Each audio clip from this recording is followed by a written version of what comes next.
Dunyoning g'araz niyatdagi insonlar endi futbolga hujum qilishyapti. O'zlarining jirkanch ishlarini futbolchilarning futbolkalariga, hatto ularning sardorlik bog'ichlariga va turli xil reklamalari orqali o'zlarini shu yo'l bilan ko'rsatib kelmoqda. Albatta LGBTni targ'ib qilayotganlarga juda ko'p futbolchilar qarshi.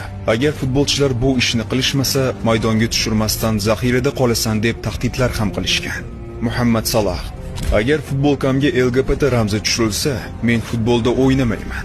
Cristiano Ronaldo: bu g'irt masxarabozlikning o'zi, bu ishni to'xtatish kerak. Zlatan Ibragimovich: futbolni faqat erkaklar o'ynaydi.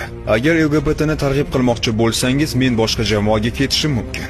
N'Golo Kante: men hech qachon bu ramz bilan maydonga tushmayman. Sadio Mane: futboldagi bu jirkanch reklamalarni yo'q qilishimiz kerak.